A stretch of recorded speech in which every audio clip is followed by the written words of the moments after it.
जी हां, देश के कई हिस्सों से ऐसी खबरें सामने आई हैं जिसके आधार पर बनता है सिर्फ एक सवाल, और वो सवाल ये रहा, पूरब से पश्चिम तक धर्म के नाम पर, मजहब के नाम पर आखिर क्यों हो रही है सियासत। आज इसी पर हम करेंगे बात बड़ी बहस में। आपके साथ मैं हूं समीर अब्बास, मेरे साथ सुरभि शर्मा भी मौजूद हैं। देश में पूरब से लेकर पश्चिम तक धर्म पर सियासत गर्म नजर आ रही। आसाम से लेकर यूपी तक धर्म पर जबरदस्त सियासत हो रही है, पॉलिटिक्स हो रही। आसाम में हिमंता बिस्वा सरकार ने मुस्लिम मैरिज एक्ट को खत्म कर दिया है। ऐसे में सवाल पूछा जा रहा है कि क्या उत्तराखंड के बाद आसाम यूसीसी की राह पर है।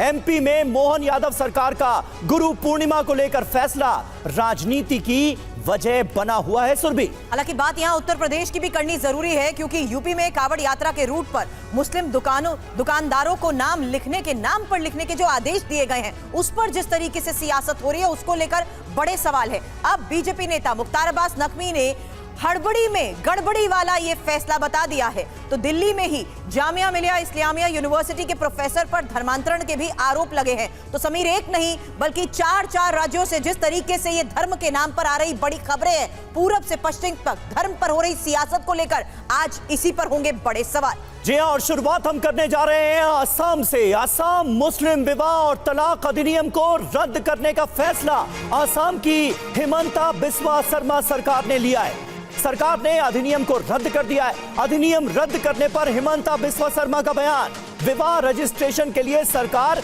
नया कानून लेकर आएगी। नए कानून से बाल विवाह रोकने में मदद मिलेगी, ये कहा गया है मुख्यमंत्री हिमंता बिस्वा शर्मा की तरफ से। आइए सुनते हैं क्या कह रहे हैं।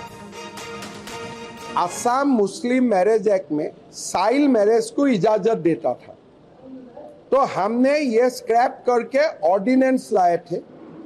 अभी वो ऑर्डिनेंस को हम बिल बनाऊंगा और नया एक कानून आएगा, जिस कानून का आधार में मुस्लिम रजिस्ट्रेशन अभी सरकार का घर में होगा, और जो कानूनन जो एज बार है 18 एंड 21, उसी हिसाब में उसका रजिस्ट्रेशन होगा। सो पुराना कानून भी रद्द होगा और नया कानून बनेगा मुस्लिम रजिस्ट्रेशन का ऊपर। अगर 80% चाइल्ड मैरिज माइनॉरिटीज में होते हैं, 20% चाइल्ड मैरिज मेजॉरिटी कम्युनिटी में भी होते हैं। सो चाइल्ड मैरिज को हम कोई रिलीजियस एंगल से नहीं देखता हूं। जल्द इंफॉर्मेशन वॉल का भी रुख करेंगे, क्योंकि आपको ये समझना चाहिए कि मुस्लिम मैरिज एक्ट आखिर है क्या और उसे रद्द करने की वजह क्या बताई जा रही है। इंफॉर्मेशन वॉल पर यही डिटेल आपके सामने, क्योंकि यहां पर देखिए असम मुस्लिम विवाह और तलाक पंजीकरण अधिनियम के तहत ये इंफॉर्मेशन, जहां मुस्लिम विवाह और तलाक को लेकर आपको बता दें, ये पंजीकरण को लेकर जो खबर आई है, इसकी प्रक्रिया को निर्धारण कर दिया गया है। और साथ ही इसमें इंपॉर्टेंट है कि 2010 तक मुस्लिम विवाह तलाक की रजिस्ट्रेशन जरूरी नहीं थी इसमें, जो कि अब फिलहाल अनिवार्य करने का फैसला लिया गया है। विवाह तलाक रजिस्ट्रेशन के लिए मुस्लिमों को लाइसेंस मिलता था। 18 और 21 साल से कम उम्र के लोगों की भी शादी हो जाती थी। इसके तहत सरकार के मुताबिक कानून बेहद पुराना है, इसलिए अधिनियम को रद्द किया गया है, ये कहा है मुख्यमंत्री ने। कानून अभी के हालात के अनुरूप नहीं है, इसलिए इसमें परिवर्तन जरूरी है, और इसकी डिमांड और बातें तो बहुत पहले से की जा रही थी। सरकार के मुताबिक कानून का दुरुपयोग संभव है, इसका बहुत मिसयूज हो रहा है, इसलिए इस पर लगाम लगाना जरूरी। अब अधिनियम के तहत बिना आधार के बाल विवाह को लेकर यह बात कही जा रही है, और बाल विवाह पर रोक लगाने में जिस तरीके से इस पर मदद मिलेगी, उसको लेकर यह फैसला कितना महत्वपूर्ण है, इसी बारे में हिमंता बिस्वा शर्मा की तरफ से कहा भी गया है। तो अधिनियम ये रद्द हुआ क्यों है, इसको लेकर तो इंफॉर्मेशन आपने जानी, लेकिन पूरे मामले पर जिस तरीके से हो रही है सियासत, यही इंफॉर्मेशन अब आपके सामने, क्योंकि कांग्रेस हिमंता सरकार के फैसले पर अब कैसे सवाल उठा रही है, सुनिए। उनके निरस्त कर लेने से कुछ फर्क पड़ने वाला कुछ भी नहीं होने वाला है। मुसलमान का तो विवाह निकाह करके ही होगा, और निकाह मौलवी साहब कमरे में बैठ के पढ़ा देंगे, आप कुछ भी करते रहिए। चाइल्ड मैरिज का स्कोप कैसे था? चाइल्ड मैरिज ऑलरेडी मतलब निषिद्ध है इंडिया में। चाइल्ड मैरिज के खिलाफ एक्ट है, आपके यहाँ कानून है। कोई चाइल्ड मैरिज करता है तो उसके खिलाफ कानूनी कार्रवाई होती है। आसाम में चाइल्ड मैरिज अच्छा खासा कम हो गया।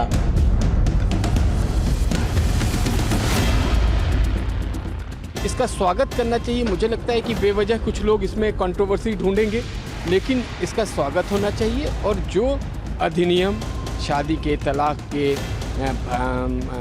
भरण पोषण के ऑलरेडी कानून के तहत दिए गए हैं, उसके अकॉर्डिंग आगे समाज को बढ़ना चाहिए।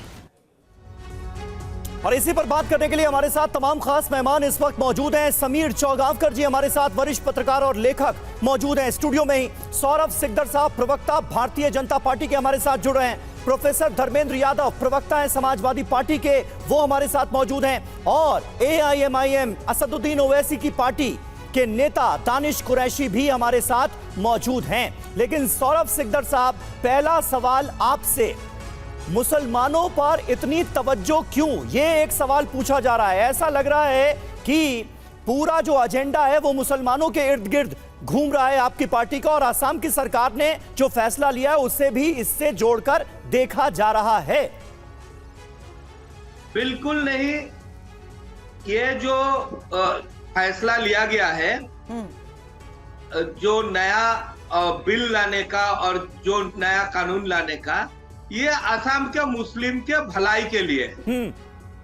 क्योंकि देखिए, अभी अभी असम के कोई विधायक बोल रहे थे कि बाल विवाह कम हो गया है, बंद तो नहीं हो गया ना। तो क्या है कि पहले जैसे मद्रसाओं में हेमंत जी ने वहां पे सुधार किया है, आज कई मद्रसा जो है स्कूल बन गया है, कोई टेक्निकल कॉलेज बन गया है, कोई और शिक्षा वहां दिया जा रहा है। इससे उसका मुस्लिम समाज खुश है। जो धर्म के नाम पे लोगों को जो बहकाने वाले कुछ लोग हैं, वही इसका विरोध कर रहा है। ये जो है, ये कानून को प्रतिष्ठा करने के लिए जी, और जो मुस्लिम समाज का भी जो सिक्योरिटी है उसको ध्यान में रखते हुए ये फैसला किया गया है। ठीक है, इस फैसले के बारे में फिलहाल सीएम कह क्या रहे हैं? दानिश कुरैशी साहब, आपसे इसको लेकर सवाल करूंगी, क्योंकि उससे पहले एक पोस्ट उनका सुनिए, जहां असम के सीएम हेमंता बिस्वा शर्मा ने पोस्ट के जरिए ही बात कही है कि बाल विवाह के खिलाफ ये अभियान जारी रहेगा और अभियान से सामाजिक बदलाव हो रहे हैं और लड़कियों को स्वस्थ जीवन मिल रहा है। तो जिस तरीके से इस पोस्ट के माध्यम से उन्होंने ये बदलाव जरूरी बताए हैं, कुरैशी साहब सवाल आपसे, क्योंकि ये जो बदलाव हो रहे हैं उसमें ये साफ है कि चाइल्ड मैरिज बिल्कुल भी अलाउड नहीं है, और ये कि शादी और तलाक की जो शर्तें हैं वो और ज्यादा कड़ी हो गई हैं। मैं एक बात पूछना चाहता हूँ कि क्या असम में चाइल्ड मैरिज एक्ट के लिए कोई कानून नहीं था या नहीं है, तो ये प्रोविजन इनको बनाना पड़ा है? ऐसा तो नहीं है। ऑलरेडी बाल विवाह का जो पूरा कानून है उसमें कार्रवाइयां होती हैं, और अगर कोई केसेस उनके सामने आए थे उस पर कार्रवाई करते। लेकिन दिक्कत क्या है, हेमंता बिस्वा शर्मा ये जो दिखा रहे हैं, जो कह रहे हैं ना, दरअसल आपको याद हो तो उनका एक स्टेटमेंट है कि this is the life and death का सवाल है उनके लिए। मतलब उनको, तो मुझे ऐसा लगता है कि उनके लिए तो मुसलमान को डेथ दे देनी चाहिए, जैसा उनका स्टेटमेंट निकल के आ रहा है। क्योंकि लाइफ एंड डेथ का इस देश में नागरिकों को लेकर के लाइफ एंड डेथ का क्वेश्चन, अगर कोई सीएम ऐसी बात कहता है तो फिर बताइए, उनकी झूठों में शुमार ना किया जाए, अगर फरेबियों में शुमार ना किया जाए तो किसमें शुमार किया जाए? मैंने आपसे जानने की कोशिश की है, भारतीय जनता पार्टी के प्रवक्ता को ये पूछ लीजिए कि क्या असम के अंदर में चाइल्ड मैरिज पे पाबंदी है या नहीं। ठीक है, बिल्कुल ये सवाल पूछा जाएगा, ये सवाल पूछा जाएगा दानिश साहब, लेकिन आप एक सवाल का जवाब दे दीजिए कि अगर शादी के लिए लड़की की जो मिनिमम उम्र है वो हिंदू, मुस्लिम, सिख, ईसाई सब में सेम हो तो कोई दिक्कत है? देखिए, मैं आपको एक बात कहूं, मैं जहां तक मैंने आपको बताया कि गैर कानूनी पाबंदी जो सख्तियां हैं वो तो ऑलरेडी एक्टिव हैं ही, और मेरी जानकारी में तो मुझे तो नहीं लगता। मुस्लिम पर्सनल लॉ के हिसाब से शादी की एज मिनिमम क्या है लड़की के लिए? अच्छा, मेरी बात सुनिए, मुस्लिम पर्सनल लॉ के हिसाब से क्या एज है वो छोड़ लीजिए, लेकिन अमूमन आम आदमी जो है, नहीं बताइए ना, इस पर झिझक क्यों रहे, बता दीजिए क्या एज। अरे मैं आपको बता देता हूँ, 15 साल है।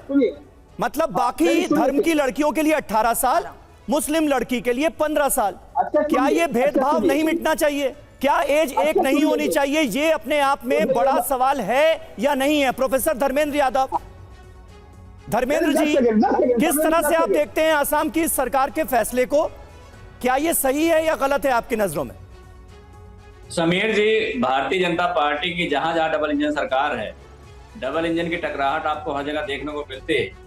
जब केंद्र सरकार ने चाइल्ड मैरिज एक्ट बना रखा है, कानून है, तो उस कानून को सुपरसीड करने के लिए अगर स्टेट अपना कानून बनाना शुरू कर दे, तो मुझे लगता है जो फेडरलिज्म स्ट्रक्चर है उसको तोड़ने का प्रयास भारतीय जनता पार्टी के द्वारा सदैव से होता रहा है, इस बार भी होता रहा है। और भारतीय जनता पार्टी के शासित प्रदेश जो हैं, जहां जहां भी प्रदेश इनके सरकार है, उत्तर प्रदेश का आप देख लीजिए, मुजफ्फरनगर के फैसले को आप ले लीजिए। अब मुजफ्फरनगर के फैसले को भारतीय जनता पार्टी के लोग भी कह रहे हैं गलत फैसला है, और वहां की जनता तो कह ही रही है। अब उसके बाद उन्होंने कहा पुलिस ने आनंद फानन में गलत फैसला ले लिया। मतलब उत्तर प्रदेश की सरकार यानी योगी जो मुख्यमंत्री है, उन्हें कुछ पता नहीं रहता है, रात में सोते हैं, जब सुबह उठते हैं तो उनको लगता है कोई अधिकारी गलत फैसला ले लिया। ठीक ऐसे लखनऊ में जब बुलडोजर कार्रवाई करने की बात आई, 2100 घर गिराने की बात, उस पर हम आएंगे धर्मेंद्र जी, पर भी आएंगे। मैं एक समीर सर के सामने ये डेटा भी रख देती हूँ, क्योंकि जीवन और मृत्यु की जो ये बात शुरुआत में भी अभी कुरैशी सर कह रहे थे। समीर सर, सवाल आपसे ये भी कह रहे हैं कि क्या अब ये स्टेट वाइज डिसीजन लेने भी ठीक साबित होंगे? ये बात मैं इसलिए कह रही हूँ क्योंकि सीएम ने जो बात कुछ टाइम पहले कही थी, उन्होंने कहा था मैं असम से आता हूँ, जनसंख्या में बदलाव को उन्होंने बड़ा मुद्दा बताया था, जिसमें उन्होंने कहा था कि मेरे राज्य में मुस्लिम आबादी अब 40% हो चुकी है, जो कि 1951 के मुताबिक अगर कंपेयर करें पहले 12% थी। इसीलिए ये कोई राजनीतिक मुद्दा नहीं है, बल्कि जीवन और मृत्यु का मामला है। सर, ये मैंने कोट एंड कोट इसलिए किया क्योंकि उन्हीं के जीवन और मृत्यु की बात को लेकर कुरैशी साहब अभी सवाल उठा रहे थे। और दूसरी बात ये कि क्या अब स्टेट वाइज डिसीजन लेना भी वैलिड नहीं है? देखिए, मुझे लगता है कि समाज के अंदर का कोई बेहतरी के लिए कोई काम होता है, उसको स्वागत किया जाना चाहिए। और मुझे लगता है कि अगर हेमंत विश्व शर्मा ये कोशिश कर रहे हैं कि अगर वहाँ पर जिस तरीके से बाल विवाह लगातार आसाम में हो रहा है, और पहले भी इस पर चिंता जाहिर की गई थी, अगर वो वहाँ पुराना कानून निरस्त करके नया कानून लेकर आ रहे हैं, और मुझे लग रहा है उत्तराखंड में भी हुआ है, उत्तराखंड में यूनिफॉर्म सिविल कोड लागू हो गया है। अगर आसाम भी उस दिशा में आगे बढ़ता है और दूसरे प्रदेश भी बढ़ते हैं, तो मुझे इसमें कोई आपत्ति नहीं है। मुझे लगता है कि अगर महिलाओं के लिए, बेटियों की शादी की सब समाज में, सभी धर्मों में अगर एक उम्र होती है, तो उसमें क्या गलत है? मुस्लिम पर्सनल लॉ बोर्ड की बात मानी जाएगी या देश में जो कानून होगा उसकी बात मानी जाएगी? मुस्लिम पर्सनल लॉ बोर्ड का तो आपने अभी पिछले हफ्ते ही देखा, इधर सुप्रीम कोर्ट ने गुजरा भत्ता की बात कह दी थी, तो किस तरीके से मुस्लिम पर्सनल लॉ बोर्ड ने बोल दिया कि भाई हमारे इसके अंदर ये मंजूर नहीं है, हम इसे लागू नहीं कर सकते। तो देश कानून से चलेगा या मुस्लिम पर्सनल लॉ बोर्ड के हिसाब से चलेगा? अगर हेमंत विश्व शर्मा को सुधार करना चाहते हैं और ये अच्छे पहल है, तो इसे मुस्लिम समाज ने स्वागत करना चाहिए कि हाँ, बेटियों की उम्र 18 साल की होना चाहिए, उसके बाद शादी होना चाहिए। सुधार की कोशिश की जा रही है तो उसका समर्थन होना चाहिए, लेकिन उससे पहले ये बयान आ जाता ना कि 40% हो गई है राज्य में मुस्लिम आबादी, तो ये चिंता का विषय है। दोनों को अगर जोड़ कर देखते हैं तो फिर कंफ्यूजन हो रहा है मुझे, जिसका लगता है यहां पर तमाम मेहमान जिक्र भी कर रहे हैं। इस बीच यूपी में क्या हुआ है? यूपी में कांवड़ यात्रा को लेकर सियासत जारी है। बीजेपी के नेता, पूर्व केंद्रीय मंत्री मुख्तार अब्बास नकवी की नाराजगी सामने आई। उन्होंने कहा, अति उत्साही अधिकारियों का हड़बड़ी में दिया गया आदेश लगता है। अधिकारियों का आदेश हड़बड़ी में गड़बड़ी वाला है। आस्था का सम्मान होना चाहिए, लेकिन अस्पृश्यता का संरक्षण ना हो, भेदभाव का संरक्षण ना हो। आपको बता दें कि मुजफ्फरनगर में कांवड़ यात्रा के रूट पर सभी दुकानदारों, ढाबों, भोजनालयों के साथ साथ रेहड़ी पटरी वालों को अपने नाम की तख्ती लगाने का आदेश दिया गया है।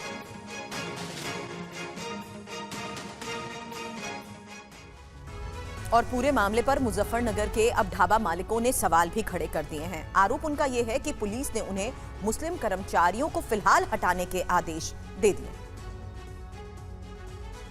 इस वक्त हम मौजूद है खतौली बाईपास के पास बने साक्षी टूरिस्ट ढाबे पर, जहां तस्वीरों में देख सकते हैं कि मुजफ्फरनगर पुलिस के द्वारा दिए गए निर्देश के बाद यहां पर प्रोप्राइटर अक्षय प्रताप सिंह का नाम आपको तस्वीरों में नज़र आएगा। बाकायदा यहां पर नाम लिखा हुआ नज़र आ रहा है और यहाँ पर आपको लिखा नज़र आएगा साक्षी टूरिस्ट ढाबा। इस वक्त हमारे साथ अक्षय मौजूद है, सीधे बातचीत करते हैं और जानते हैं कि आखिरकार मुजफ्फरनगर पुलिस के इस निर्देश को वो कैसे देखते हैं। अक्षय, आप इस निर्देश को किस तरह से देखते हैं, क्या लगता है आपको? ये जो निर्देश आए एक तरीके से सही भी है जो पुलिस ने निकाले वो, और एक तरीके से मुझे लगता है सही भी नहीं है, क्योंकि यहाँ पर कोई भी अगर मज़दूर मुस्लिम है, अगर वो काम कर रहा है, यहाँ पर मजदूरी कर रहा है, अब उसे 10-15 दिन से अगर घर पर बिठा दिया तो वो कहाँ से इनकम प्राप्त करेगा, अब कैसे घर चलाएगा? यानी कि आप कह रहे हैं कि मुस्लिम जो लोग काम करते हैं वो उनको हटाया आपने? जी, हटाना पड़ा है। प्रशासन के खिलाफ कैसे जा सकते हैं? किसने कहा ये आपको कि हटाना है? प्रशासन ने कहा है, जो पुलिस वाले घूमते हैं उन्होंने कहा है। क्या कहा उन्होंने? उन्होंने कहा है कि कोई भी मुस्लिम होटल पर नहीं रहना चाहिए। तो पहले कितने मुस्लिम लोग काम करते थे आपके यहाँ पे? यहाँ पर 4 लोग काम करते थे। चारों को आपने हटा दिया? जी सर, अब पूरा जो स्टाफ है वो हिंदू का है। पूरा स्टाफ हिंदू का? जी सर। तो ये आपने यहाँ पे अपना नाम भी लिखा हुआ है यहाँ पर, तो ये भी निर्देश आपको आए थे? जी, ये भी निर्देश मुझे ही थे कि अपना नाम लिखना है यहाँ पर। नाम लिखना है जी। और उसके अलावा ये भी कहा कि मुस्लिम लोगों को हटा देना जो काम करते हैं आपके यहाँ। जी जी जी, ये सब का है। वजह जाननी चाहिए क्यों ऐसा कहा गया है? ऐसा तो उन्होंने कुछ ऐसा हमें बताया नहीं है, बस उन्होंने कहा है कि यहाँ पर कोई भी मुस्लिम नहीं रहना चाहिए, और हमें टाइम भी दिया था कि इस दिन मुस्लिम नहीं रहना चाहिए। हमने गैलो हटा दिया था उन्हें। निर्देश तो उनका सर हम पूरा ही मान रहे हैं, पर तो वो उन्होंने गलत ही किया ना, जो शुरू से यहाँ पे आदमी काम कर रहा है हमारे साथ में, मैनेजमेंट कर रहा है। अभी हमें यहाँ दिक्कतें भी काफ़ी हो रही है हमारे मालिकों को, तो बस प्रशासन ने यही कहा जी इनको आप तुरंत हटाएं यहाँ से, ठीक है जी। इनको जहाँ भी आप भेज दें, इनको मोमडन्स कोई नहीं रहेगा होटल में, खाली हिंदू रहेगा। और अपने आधार वगैरह ये सब कुछ हमने वो भी यहाँ सब कुछ रखा हुआ है, कोई बड़ा अधिकारी आता है तो उसके लिए हमने सब कुछ यहाँ पे रखा है दिखाने के लिए। और बीजेपी से सौरभ सिकदर साहब हमारे साथ मौजूद हैं। सिकदर साहब, आप अभी मुसलमानों के खैरख्वाह होने की बात कर रहे थे। यहां पर एक आदेश जारी किया जाता है और उसका नतीजा देख लिए, ग्राउंड रिपोर्ट हमने आपको दिखा दी। मुस्लिम कर्मचारी तमाम ढाबों से, होटलों से निकाले जा रहे हैं। आपके अपने बड़े नेता पूर्व केंद्रीय मंत्री मुख्तार अब्बास नकवी सवाल उठा रहे हैं, कह रहे हैं भेदभाव का संरक्षण नहीं होना चाहिए। यह कैसा आदेश है? नहीं, देखिए, ये आदेश के बारे में तो आपके चैनल से मेरे को पता चला, लेकिन मैं एक प्रश्न करना चाहता हूं कि जब एक हमारे सावन महीना में हजारों लाखों पुण्यार्थी जो है उसी रूट से हरिद्वार जाते हैं, तो इनके खाने पीने ये सब के लिए दिक्कत हो सकता है। कैसी दिक्कत? और ये आपको पता है कि इस टाइम पे सर्टेन कुछ रिचुअल्स मानना होता है। मैं ये बोल रहा हूं, अजमेर शरीफ में, दिल्ली के निजामुद्दीन में कोई हिंदू का दुकान है क्या वहां? क्योंकि वहां पे मुस्लिम शरणार्थी जाते हैं और उसका कुछ श्रद्धा है। और यह व्यवस्था जो है ये कुछ ही दिनों के बात है, ये तो परमानेंटली नहीं बोला गया कि किस। सौरभ सिकदर साहब, ये कैसी बातें आप कर रहे हैं कि मुस्लिम दरगाहों के पास सिर्फ मुसलमानों की दुकानें होंगी, मंदिरों के पास सिर्फ हिंदुओं की दुकानें होंगी, और ये क्या छुआछूत को बढ़ावा देना नहीं है? नहीं, सिकदर साहब मुझे ये बताइए, ये क्या भेदभाव को बढ़ावा देना नहीं है कि आप कहें कि हिंदू के यहाँ खाएगा, मुसलमान के यहाँ खाएगा? ये चाहते हैं आप? बिल्कुल, मैं आपको पूछना चाहता हूं कि क्यों नहीं है। मैं ये नहीं बोला कि होना नहीं चाहिए। यहाँ पे कुरैशी साहब है, वो इसका जवाब दे दे, वहाँ पे क्यों नहीं है हिंदू दुकानदार? चलिए, कुरैशी साहब से इसका जवाब ले लेती हूँ। उससे पहले धर्मेंद्र यादव जी, अब आप इस फैसले के बारे में बता दीजिए। सोमवार से सावन का महीना शुरू होता है, अभी हम कल शाम देख रहे हैं कि ऐसा बड़ा फैसला लिया जाता है। इसको आपको लगता है अमल में लाना, एग्जीक्यूट करना भी इतना आसान होगा? क्योंकि फैसले को लेकर तो खुद वहां के लोग, वहां के कर्मचारियों भी अब फंस चुके हैं। सुरभि जी, भारतीय जनता पार्टी के नेताओं के जो दिमाग में गंदगी है वो शायद इस सावन में भी नहीं निकल पाएगा। ऐसे पता नहीं कितने सावन लाने की आवश्यकता है। भारतीय जनता पार्टी के नेताओं में ही ऐसे लग रहा है कि मोदी जी कहते सबका साथ सबका विकास, शुभेंदु अधिकारी कहते नहीं भाई सबका साथ सबका विकास गलत बात है।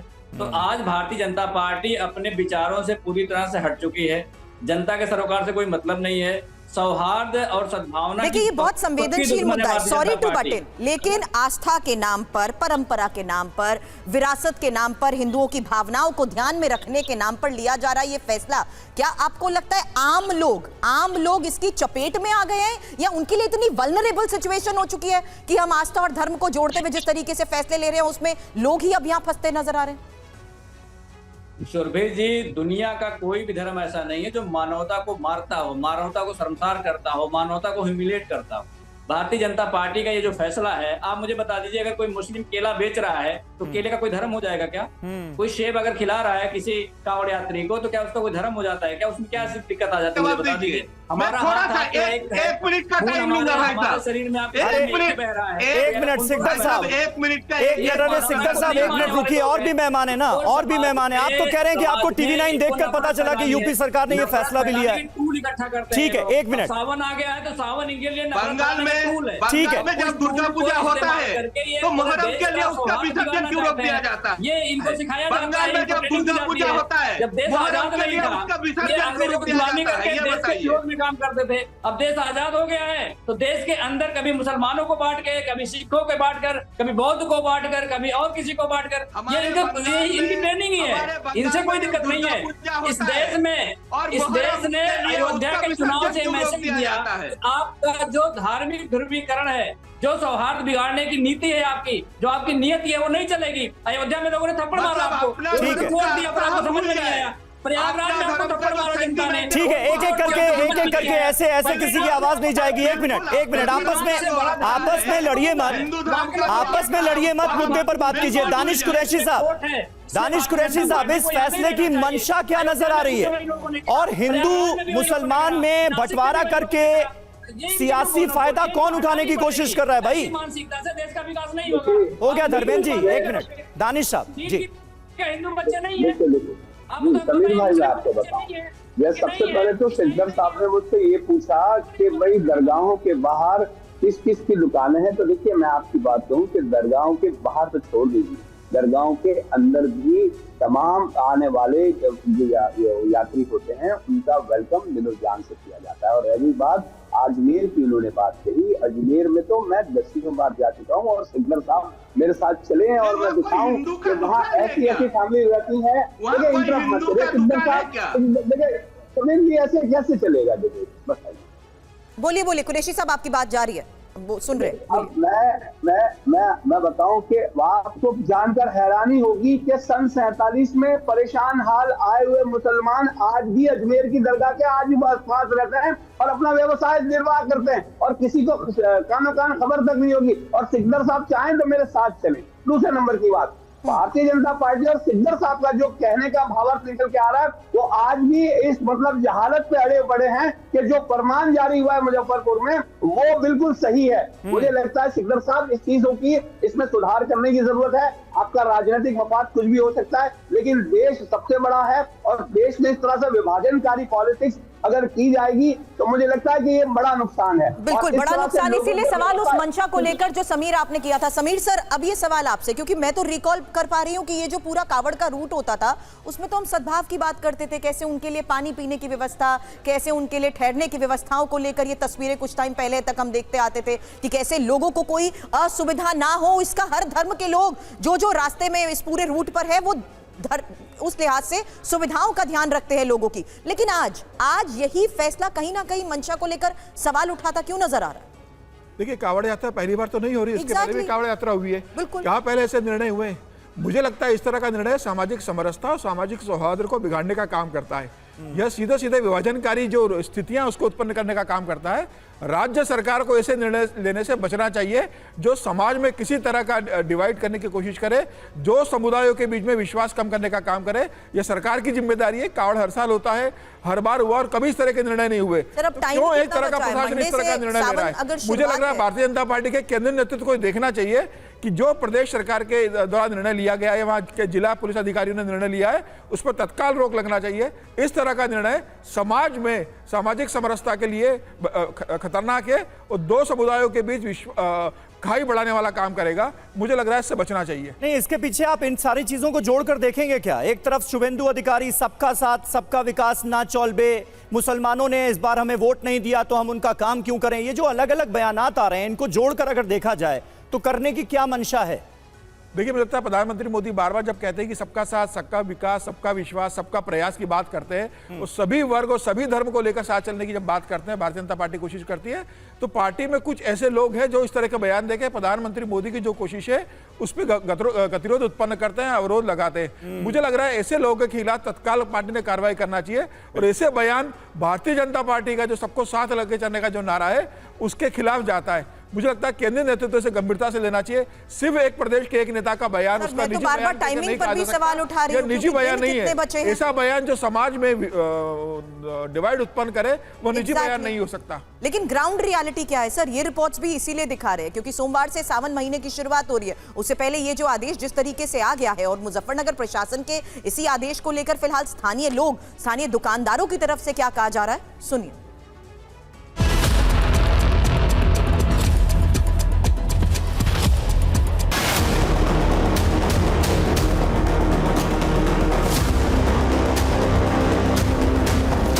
असली नाम है मेरा, मेरा तो असली है, मगर उन्होंने कहा अगर मोहम्मद लगाओ या वो लगाओ खां, तो ये लगा आपने, फिर मजबूरी। ये बिल्कुल एकदम से गलत फैसला मैं मानता हूँ, क्योंकि इसमें क्या है, प्रशासन ये चाह रहा है कि आप अपनी दुकान को हिंदू, मुस्लिम, सिख, ईसाई में तोड़ दें। लाभ तो उन्हें पता चलेगा जी बाद में, क्या नाम उसका, क्या लाभ होगा इससे, क्या नहीं होगा। यहाँ पर कोई भी अगर मजदूर मुस्लिम है, अगर वो काम कर रहा है, यहाँ पर मजदूरी कर रहा है, अब उसे 10-15 दिन से अगर घर पर बिठा दिया तो कहाँ से इनकम प्राप्त करेगा। मुजफ्फरनगर पुलिस के निर्देश के बाद जगह जगह पर ढाबों पर मालिकों का नाम लिखा हुआ नजर आ रहा है। इस वक्त हम मौजूद हैं खतौली बाईपास के पास बने साक्षी टूरिस्ट ढाबे पर, और आप देख सकते हैं कि प्रोप्राइटर का नाम आपको यहाँ पे नजर आएगा, लिखा हुआ है प्रोप्राइटर अक्षय प्रताप सिंह। तो देखिए, दो बड़ी बातें हमारी रिपोर्ट्स में निकलकर सामने आ रही हैं सुरभि। जैसे एक बाबू थे, उनका नाम था ढाबे का बाबू जी का ढाबा, लेकिन उनसे कहा गया नहीं तुम खान लगाओ, अगर खान है तो खान लगाओ, तो बाबू खान जी का ढाबा उनको करना पड़ा। दूसरी रिपोर्ट में आपने देखा कि किस तरह से मुस्लिम कर्मचारियों को कई ढाबा मालिकों ने नौकरी से निकाल दिया है। वो ऐसा कह रहे हैं कि प्रशासन ने ऐसा करने के लिए कहा है। तो जो ग्राउंड से रिपोर्ट सामने आ रही हैं वो क्या हकीकत बयां कर रही हैं ये आपने देखा, लेकिन यूपी में नाम पर आखिर हंगामा क्यों है, कुछ और डिटेल्स इस वक्त हम आपके सामने बिग वॉल के जरिए रखना चाहते हैं। वैष्णो देवी यात्रा खच्चर पालकी सवारी कराने वाले अधिकतर मुस्लिम लोग ही होते हैं। खच्चर सवारी कराने वाले ज्यादातर मुसलमान जो हैं वो यात्रियों की सहायता करते हैं। यही चीज अमरनाथ यात्रा को लेकर है समीर, यही चीज अमरनाथ यात्रा को लेकर है। आपने वैष्णो देवी यात्रा का जिक्र किया था, अमरनाथ यात्रा में भी ऐसा ही है, और सामान ढोने वाले भी ज्यादातर मुस्लिम ही है। जी हाँ, उज्जैन महाकाल मंदिर की अगर बात की जाए तो मंदिर के रास्ते में मुस्लिम दुकानदार भी हैं। अभी जिस बात का जिक्र सौरभ सिकदर साहब कर रहे थे कि कहां होता है ऐसा, बेट द्वारका समंदर में बोट चलाने वाले भी ज्यादातर मुस्लिम ही हैं। और ये हम देखते आए हैं, बचपन से देखते आए हैं कि मंदिरों के सामने मुसलमानों की दुकानें, दरगाहों के सामने हिंदुओं की दुकानें, इसमें क्या अजूबा है समझ में नहीं आता। लेकिन इस बीच एक और सबसे बड़ी खबर है, जहां कावड़ यात्रा पर योगी का बड़ा आदेश और मुजफ्फरनगर का नियम, पूरे यूपी में दुकानों पर मालिकों के नाम लिखने होंगे। तो अब जिस तरीके से बड़े फैसले इस सामने आ रहे हैं, अभी तक मुजफ्फरनगर प्रशासन की तरफ से लिए गए फैसले का हम जिक्र कर रहे थे, लेकिन अब कावड़ यात्रा पर योगी आदित्यनाथ का ये बड़ा आदेश और मुजफ्फरनगर का नियम पूरे यूपी में। हालांकि दुकानों पर मालिकों के नाम जिस तरीके से लिखने जरूरी बताए जा रहे हैं। पंकज जी हमारे रोविंग एडिटर इस वक्त हमें ज्वाइन कर चुके हैं, और पंकज जी, पिछले 24 घंटे में जिस तरीके से इस फैसले को लेकर सवाल उठाए जा रहे हैं, क्या उसको लेकर भी कुछ कहा गया योगी आदित्यनाथ की तरफ से? क्योंकि ये तो एक और बड़ा फैसला कि पूरे यूपी में अब ये लागू होगा। देखिए, बीजेपी ही नहीं बल्कि उसके सहयोगी दल भी इस फैसले के खिलाफ है। लेकिन अभी कुछ देर पहले जो 9:30 बजे के करीब में मुख्यमंत्री के घर सूचना विभाग की बैठक होती है, उस बैठक के बाद ही मुख्यमंत्री योगी आदित्यनाथ ने बड़ा फैसला लिया। अभी तक तो ये था कि पहले मुजफ्फरनगर, उसके बाद शामली और सहारनपुर, इन 3 जगहों पर कांवड़ यात्रा के दौरान जो ठेला दुकान लगाते हैं उनको अपनी पहचान बतानी होगी और लिखकर नाम बताना होगा।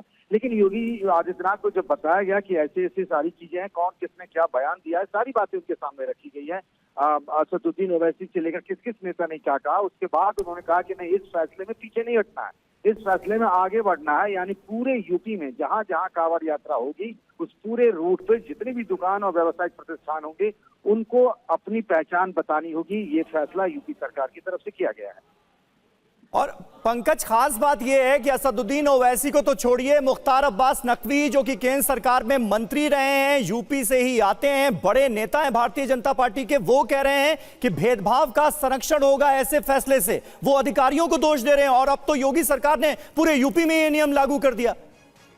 जी हाँ, अभी तक जो बीजेपी के कुछ सहयोगी दलों आरएलडी से हमने बात की तो यही कहा गया था कि 1-2 जिलों के लिए अधिकारियों ने फैसला लिया, लेकिन अब तो सरकार का फैसला है, पूरे यूपी का फैसला है। बीजेपी के सहयोगी दल और बीजेपी के अंदर भी जो मुस्लिम समाज के नेता वो ये बात कह रहे हैं, लेकिन योगी आदित्यनाथ ने तय किया है कि पीछे नहीं हटना, बिल्कुल आगे बढ़ना, पूरे यूपी में फैसला लागू होगा। समीर सर, एक क्विक रिएक्शन आपसे चाहूंगी। आप कह रहे थे फैसले को लेकर रिवाइव होना चाहिए, रिव्यू करना चाहिए, ये तो पूरे रूट में पूरे यूपी में लागू करने की बात आ गई अब। बिल्कुल, मुझे लगता है ये दुर्भाग्यपूर्ण फैसला है, प्रदेश के स्तर पर लिया गया। ये फैसला नहीं होना चाहिए था, लेकिन अब योगी सरकार का फैसला है। और सहयोगी दल भी, जैसे झा साहब बता रहे हैं कि सहयोगी दल तैयार नहीं है। कल केसी त्यागी का बयान आया था जनता दल यूनाइटेड का कि इस तरह का नहीं होना चाहिए। मुझे लग रहा है अब इस पे राजनीति मतलब विपक्षी दल भी बोलेंगे, इस पे भाजपा के सहयोगी दल भी बोलेंगे, एनडीए के सहयोगी दल का भी बयान आएगा। केंद्र सरकार मुझे लगता है इसमें क्या फैसला लेती है, या भारतीय जनता पार्टी का केंद्रीय नेतृत्व इसे कैसे देखता है, वो क्या निर्णय लेता है। मुझे लग रहा है पार्लियामेंट का सेशन भी शुरू हो रहा है कुछ दिनों में, तो मुझे लगता है उस पर भी इस पर बवाल होने वाला था इस निर्णय को लेकर। तो आने वाले दिनों में देखते हैं कि भारतीय जनता पार्टी क्या फैसला लेती है। लेकिन मुझे लगता है कि इस तरह के फैसले से सरकार को बचना चाहिए था। मैं तो चाह रहा था कि मुजफ्फरनगर का फैसला हटा दिया जाए, पूरे प्रदेश के अंदर ये फैसला लागू हो गया है। बिल्कुल, सरकार ने लागू किया है, कैसे इंप्लीमेंट होगा, इसका क्या मतलब समाज पर असर होगा, लेकिन ये फैसला हो गया है। धर्मेंद्र जी, योगी सरकार का ये बहुत बड़ा फैसला है। मुजफ्फरनगर प्रशासन के फैसले पर अभी तक तो सवाल उठ रहे थे, अब सरकार ने पूरे यूपी में इस फैसले को अमल में लाने का फैसला लिया है, वो भी तब जबकि मुख्यमंत्री को सारी चीजें बताई गई हैं कि भाई आपके अपने संगठन में कितने लोग विरोध कर रहे हैं, आपके अपने सहयोगी दल इस फैसले से नाखुश नजर आ रहे हैं, उसके बावजूद भी कैसे देखेंगे अब? समीर जी, एक कहावत है, विपत्ति काले विपरीत बुद्धि। भारतीय जनता पार्टी के जो मुजफ्फरनगर पुलिस का फैसला है वो मैं आपको फिर बता दे रहा हूँ, योगी आदित्यनाथ जी का ये फैसला होगा, लेकिन इन्होंने ट्रायल के लिए मुजफ्फरनगर चुना होगा, शामली चुना होगा। बिना कोई पुलिस अधिकारी, कोई एसएसपी, बिना मुख्यमंत्री या डीजीपी के संज्ञान में डाले इस तरह के फैसले नहीं लेता है। ये आप जानते होंगे, बहुत अच्छे से जानते हो, पुलिसिंग को अगर आप जानते होंगे, ऐसा फैसला कोई अपने आप नहीं लेता है। और मुख्यमंत्री के संज्ञान में निश्चित रूप से रहा होगा, और ये बात पहले तय हो चुकी होगी। ये बात अलग है कि आपके मीडिया ट्रायल के लिए भेज दिया गया था और आज डिस्क्लोज कर दिया गया है। योगी सरकार का फैसला है। भक्तों को कोई असुविधा ना हो, इसलिए ये पूरा रूट जहां से है। 2-3 फैसले का मैं जिक्र करना चाहूंगा। उत्तर प्रदेश में पुलिस भर्ती परीक्षा लीक हुई थी और 60 लाख अभ्यर्थी से प्रभावित हुए थे। उसमें हिंदू भी थे, मुसलमान भी थे, सिख भी थे, ईसाई भी थे, बौद्ध भी थे, पारसी भी थे, सारे लोग थे। लेकिन योगी सरकार ने आज तक, बोले थे चुनाव के बाद हम पुलिस परीक्षा कराएंगे, आज तक करा नहीं पाई। इनका ध्यान सिर्फ सौहार्द बिगाड़ने के लिए, देश को बांटने के लिए, अयोध्या के मैसेज को इनको देखना चाहिए, अयोध्या के मैसेज को समझना चाहिए कि इस देश का जो फैब्रिक तोड़ने का काम अगर किसी भी पॉलिटिकल पार्टी ने किया है तो जनता ने उसे नकारा है, और भारतीय जनता पार्टी को जगह जगह से नकारा गया है। उसके बावजूद भी उसी बात को बार बार रिपीट कर रही है। इसका मतलब भारतीय जनता पार्टी, मैंने जो कहावत कही है वो बिल्कुल सही बैठती है। और मन में राम बगल में छुरी, ऐसे कौन से लोग हो सकते हैं मुझे बताइए? ये ना कभी देश के हुए, ना कभी देश के लोगों के हुए, ना देश के संविधान के हुए। ये संविधान विरोधी काम कौन कर रहा है? भारतीय जनता पार्टी के लोग कर रहे हैं। ये तो देश की जनता ने इन्हें मैंडेट नहीं दिया, नहीं तो आज संविधान बदल दिए होते ये लोग, और संविधान बदल के जो मर्जी आता वो करते। ऋषि साहब, अब आपने सुना फैसला, जहां मुस्लिम दुकानदारों को नाम बताना तो जरूरी होगा ही, लेकिन इसमें उन्होंने ये महत्वपूर्ण बात कही है कि क्योंकि ये पूरा कावड़ यात्रा का एक लंबा रूट है, ऐसे में शिव भक्तों को कोई असुविधा ना हो, उस लिहाज से लिया गया ये महत्वपूर्ण फैसला। कि मुझे लगता है कि किसी भी भक्त को कोई दिक्कत ना हो, ये सुनिश्चित करना वाकई में सरकार का काम होता है। लेकिन जिस तरह से अभी आपने जो वीडियोस दिखाए उसमें कि अलग अलग लोगों को व्यक्तिगत तौर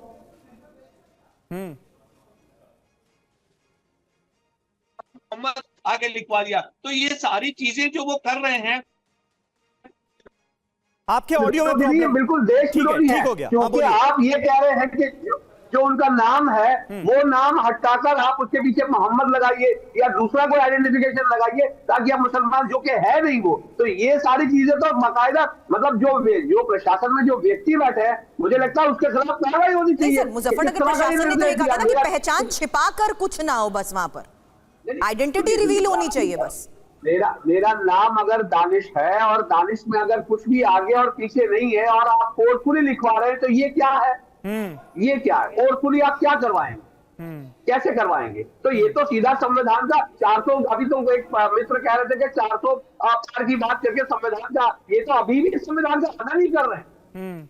सत्ता में होने के बावजूद भी संविधान का हनन कर रहे हैं। हाँ ठीक है, आप कह रहे हैं इससे सामाजिक सौहार्द जो है वो बिगड़ेगा, लेकिन दानिश साहब, एक दलील बार बार दी जा रही है इस फैसले का, जो लोग समर्थन कर रहे हैं या भारतीय जनता पार्टी के जिन नेताओं से बात कीजिए, वो ये कह रहे हैं कि भाई क्लियर होना चाहिए ना कि ढाबा चलाने वाला या फल बेचने वाला हिंदू है या मुसलमान है। अब जो श्रद्धालु वहां से गुजर रहे हैं, ये उन पर निर्भर करेगा कि वो हिंदू से खरीदे या मुसलमान से खरीदे। ये दलील जो दी जा रही है, इसे आप कैसे देखते हैं?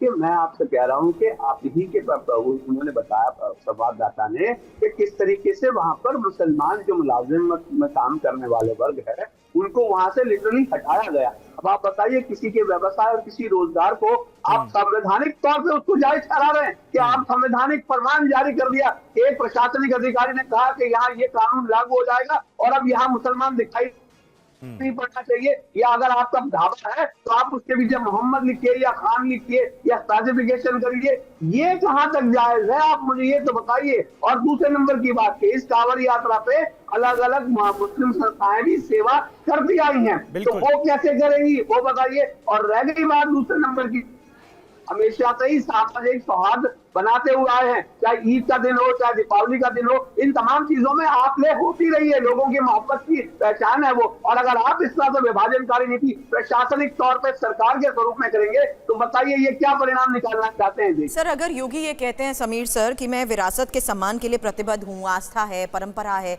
तभी मैंने कहा संवेदनशील मामला है जिसमें लोगों की आस्था अपने अपने स्तर पर जिस तरीके से जुड़ी होती है, इस तरीके से क्या यहाँ पर आइडेंटिटी रिवील करना वाकई इतना ज्यादा जरूरी हो चुका? देखिए, मुझे लगता है कि सरकार को इससे बचना चाहिए था कि आप आइडेंटिटी बताइए। नहीं तो अब ये लागू करेंगे हमेशा से कांवड़ यात्रा हमेशा से होती है, इसके पहले कभी इस तरह का निर्णय नहीं लिया। सुरक्षा करना तो प्रशासन का काम है। सरकार कैसे सुनिश्चित करेगी कि कांवड़ यात्रा की बिना किसी व्यवधान के संपन्न हो। और कई हिंदू संगठन के लोग उनके लिए फल डिस्ट्रीब्यूट करते हैं, केले देते हैं, सेवफल देते हैं, उनके लिए पानी की व्यवस्था करते हैं, उनके लिए भोजन की व्यवस्था करते हैं। कई संघ के स्वयंसेवक उसके अंदर सहभागिता लेते हैं, उनके लिए खाने पीने की व्यवस्था करते हैं। कि पुष्प वर्षा करनी है कांवड़ यात्रियों पर। अब अगर पुष्प करने वाला मतलब फ्लावर्स का काम ही अगर कोई कारोबारी मुस्लिम करता है तो उसको लेकर भी आप कैसे बचेंगे? बिल्कुल, मुझे लग रहा है कि इस तरह से नहीं होना चाहिए ना। आप दुकान के आगे कह के नाम लगा दीजिए, भाई जिसको जिसकी जहां से खरीदना है जहां से खरीदेगा, जिसको जहां से खाना है वहां से खाएगा। इस तरीके से आप करोगे तो मन में और समाज में धारणा जाती है कि भाई एक विशेष वर्ग को आप अलग करने की कोशिश कर रहे हो। भले ही आपका इंटेंशन ये नहीं होगा, आप सुरक्षित यात्रा कांवड़ियों के लिए ऑर्गेनाइज करने की कोशिश कर रहे हो, लेकिन उसका मैसेज क्या जा रहा है ये बहुत महत्वपूर्ण है, उसका नैरेटिव क्या सेट हो रहा है ये बहुत महत्वपूर्ण है। आपके किसी निर्णय से अगर किसी वर्ग को लगता है कि उन्हें ह्यूमिलेट किया जा रहा है, उन्हें अलग से थलग करने की कोशिश की जा रही है, तो सरकार को इससे बचना चाहिए। या तो सरकार उन्हें भरोसा मिले, मीटिंग करे, उनसे चर्चा करे, उनकी सहमति ले और फिर इस तरह का आदेश लागू करे जिससे सबकी सहमति हो। आप एक तरफा आदेश लागू कर दो और समाज में एक्सेप्टेबल नहीं हो, समाज में विभाजनकारी लगे, तो मुझे लग रहा है कि बाद में परेशानी सरकार को आने वाली है। सरकार इससे बचना चाहिए। परेशानी सरकार को ही आने वाली है आपके हिसाब से इस तरह के फैसलों से। और हमने लोकसभा चुनाव में अभी देखा है कि भारतीय जनता पार्टी को यूपी के अंदर कितनी बड़ी हार का सामना करना पड़ा है। धर्मेंद्र जी, अब आप लोग इस फैसले के सामने आने के बाद समाजवादी पार्टी का आधिकारिक रुख क्या होगा? आप लोग क्या करेंगे? क्या इस फैसले के खिलाफ सड़कों पर उतरने की तैयारी है? क्योंकि हमने देखा कई जगहों से ऐसी तस्वीरें सामने आई। अभी मुहर्रम बीता है, तमाम हिंदू भाइयों ने सबीलें लगाई, शरबतें पिलाई गई और कांवड़ यात्रियों के लिए हर बार, एक बार नहीं हर बार ये होता है कि मुस्लिम भाई जो हैं वो फल लेकर खड़े होते हैं और कोई भी श्रद्धावान कांवड़िया जो होता है उसने तो कभी कोई ऐतराज नहीं किया। लेकिन ये फैसला जो है ये अब सामने आ गया है, पूरे यूपी में लागू कर दिया गया है। क्या होगा अब आप लोगों का रिएक्शन? समीर जी, आपके पैनल में मुझे 5 लोग दिखाई दे रहे हैं। हाँ। इसमें से 4 हिंदू हैं और 1 मुसलमान है और 5 लोग ये कह रहे हैं कि फैसला गलत है। इसका मतलब देश का मैसेज तो बिल्कुल साफ है कि योगी सरकार ने जो फैसला लिया है बिल्कुल बेहद वाहियात फैसला है। ये समाज को तो बांटता ही बांटता है, आपकी जो नैरो सोच है उसको भी प्रदर्शित करता है कि आप कितने नीचे तक गिरकर सोच सकते हैं। किसी देश की संप्रभुता को अगर खत्म करने का काम कोई सोचे तो उससे बड़ा देशद्रोही कोई नहीं हो सकता है। मैं आपके चैनल के माध्यम से ये भी जानना चाहता हूं कि योगी जी का जो आपका जो गोरखनाथ मठ का मंदिर है उसमें कितने मुसलमान स्टाफ है उसकी भी जानकारी दे दें, आपको पता चल जाएगा कि मुस्लिम कितने वहां पे। तो ये भारतीय जनता पार्टी को देश के लोगों के लिए काम नहीं करना है, युवाओं के लिए काम नहीं करना है, देश की महिलाओं की सुरक्षा पे काम नहीं करना है और देश के किसानों के लिए कोई काम नहीं करना है। इसलिए देश के लोगों को गुमराह करने के लिए नए नए सबूत लाते हैं और इसमें अधिकारियों का भरपूर सहयोग मिल रहा है। इससे देश की जनता उब गई है। युवा हमेशा नौकरी की बात करता है, किसान हमेशा आय दोगुनी की बात करता है, महिलाएं सुरक्षा की बात करती हैं, बेटियां संरक्षा की बात करती हैं। इस पर भारतीय जनता पार्टी कभी बात नहीं करती। उलूल जुलूल फैसले लेने के लिए भारतीय जनता पार्टी में महारत हासिल है। जनता ने नकारा है। 2024 में आपने देखा है, अभी उपचुनाव होंगे, आपने इससे पहले उपचुनाव में आपने देखा 13 में से 1 सीट मिली है। तो भारतीय जनता पार्टी को जाने का समय आ गया। बहुत बहुत शुक्रिया, बहुत बहुत शुक्रिया, बहुत बहुत शुक्रिया आप सभी का हमारे साथ इस बातचीत में जुड़ने के लिए।